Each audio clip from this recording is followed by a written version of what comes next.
Hi everyone, welcome to the Navigant Credit Union Broadcast Center. I'm GoLocal News editor Kate Nagel. Thanks for tuning in this Tuesday afternoon here in downtown Providence. We're going to get really local with Providence mayoral candidate Bob DeRobio. Thanks for coming back into the studio Good afternoon here. again, Kate. Thanks for coming in, because I believe it was about this time yesterday. Yes. You were over at Rhode Island Hospital, day one of the strike with the nurses, with UNAP. Definitely. With the fallout of contract negotiations with Lifespan. Correct. Hundreds of people. You Correct. must have talked with dozens and dozens. What was the tenor there when you were there yesterday? I really felt in talking with the people, with the nurses, that they didn't want to go out on strike, that they wanted to be in there caring for their patients. It just seems to be an unfortunate incident that both sides could not stay at the bargaining table and negotiate this a settlement between them. So it was really sad. And part of my family also worked there too. The members of my family also work at the Rhode Island Hospital. And it was difficult because they were torn between what to do. Do I walk? Do I stay? Yeah. Do you think the role, especially because Lifespan is such a large employer, should the mayor of the city sort of just take a leadership role as to what's taking place, so that, again, we see a continuum of service and the best on both sides as we try to make sure that it's a healthy, functioning hospital moving forward? You know, with the size of Rhode Island Hospital, with the size of Hasbro and the other neighboring hospitals in the Lifespan chain, I definitely think that the leadership within the city should have had some representation there. I can also say that at the state level too, there has to be something to bring these two sides together and to stop this impasse. There are, patients' lives in danger, and these people want to care for them. And so, again, you heard from the nurses that they, again, wanted to be in there caring for their patients. Of course, there is a definitive time frame on this strike. But again, contract negotiations are what they are. Again, as mayor, is this something that needs to be addressed moving forward even after this particular point in time? Definitely. I failed to comprehend how there is a definite time frame for a strike. It was like, it can go 3 days, but they have to stay out for 4 days because the people that are called in to replace them have a 4-day callback, and $10 million going out to that. That's a lot of money. It is. And saying, well, why isn't that on the bargaining table to go to the people that you're negotiating with, rather than going to an outside group that's providing services?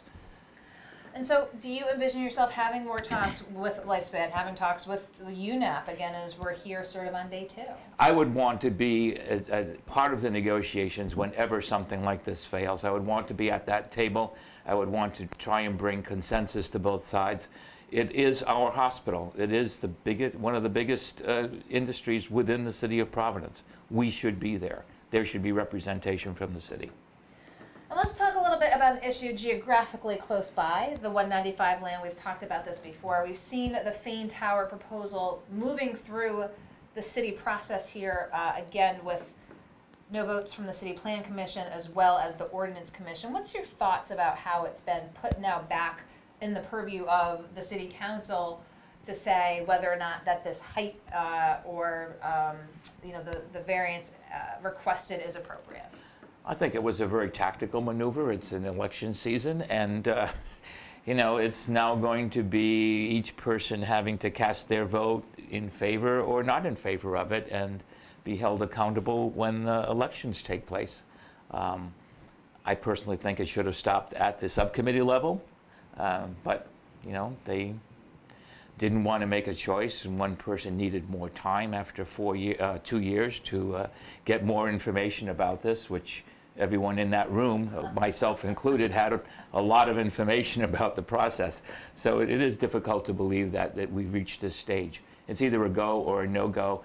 Let's try and get those other people that might be interested in that same parcel of land and can build something that is more in keeping with the city of Providence and the view that we have here. Get them to the table and say, let's make a deal here. So for you, was it really the height issue? I think it was the height issue, and also the fact that it was presented as a standalone without some neighboring buildings around it that would make it as though it was a community or another development happening within the city. I kind of agree with perhaps Mr. Paolino's viewpoint that if we're going to do that, let's go to the Allens Avenue area and do that construction where it's a little bit further away, and you can create your own subsidy and then join with the Metro Center. So we'll see, as you said, it didn't stop at the ordinance committee. We're seeing now with the city council what happens moving forward. Let's talk about some other council issues as well. The issue of especially student housing here in Providence. This has been a hot topic issue wherever there's students housed, because you have developers that see an opportunity, but then you have residents that question this many students in this small amount of space. What are you hearing from folks on this issue? I mean, you've got the two issues that are developing on the east side, and I think both of them have been brought to light by GoLocal. But one of them is the Keene Street area, where there are houses that have been purchased by developers, and there are upwards of 13 students living in each of the houses, so that the neighborhood is kind of torn to shreds with 26 students and 2 neighboring properties. And here you are as a young family trying to bring up your family and having this in the surrounding area. The other one is the Benefit Street area, and you know, GoLocal also broke the story where there is a landlord that has purchased over 22 properties on Benefit Street and 35 properties throughout the College Hill area. You know, my position on that, and it's also a position that I've done a video on, is that let's keep Benefit Street for the neighborhood and the historic part, and not make it a street of benefits for someone from outside of Providence.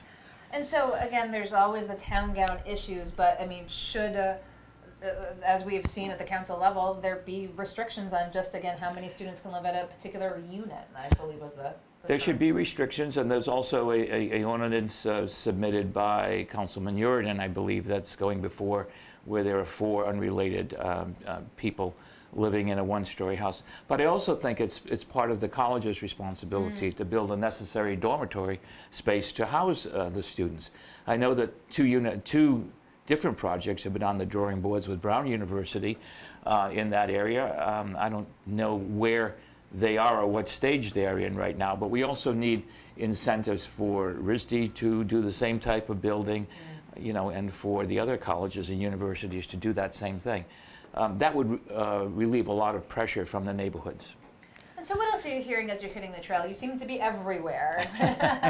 We're nearing the end of July. We're getting close to the primary. I mean, what are you hearing as you go around the city, or you know, are folks' top concerns? Top concerns, I'd say, are public safety. It's difficult to pick up the paper on any given day and read about the larcenies that are happening in the neighborhoods, the you know, the holding families hostage, looking for you know, drugs in a household or weapons in a household. That's really disturbing to a lot of young families in the neighborhood. You know, also, you know, questions have come up. Well, where do we stand with the water supply board? We know that it went to the General Assembly, but that's the last that we heard about it. Is that something just to create the illusion that we're doing something, but it's really not going anywhere?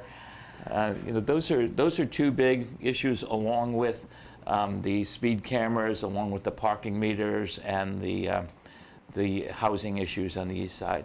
So what can we expect from you in the coming weeks as we get close to the finish line for the primary?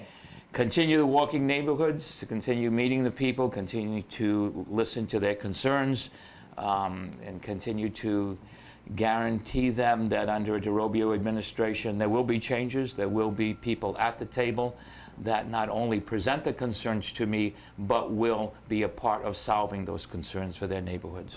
Well, as again, you were out there yesterday talking with the nurses as they are striking at Rhode Island Hospital, and how you would envision the role of a mayor involved in the process with a big employer and its employees here in the city of Providence.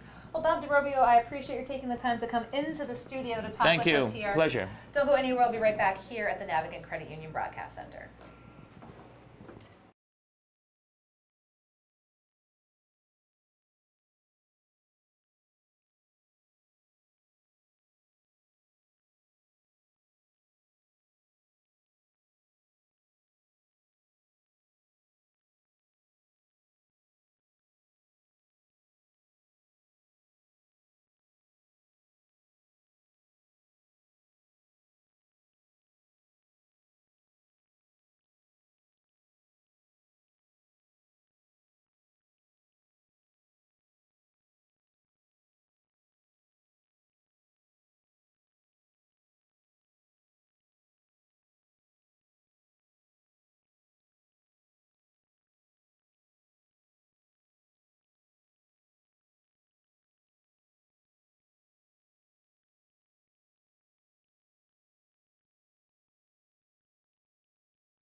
Hi everyone, welcome back to the Navigant Credit Union Broadcast Center. I'm GoLocal News editor Kate Nagel.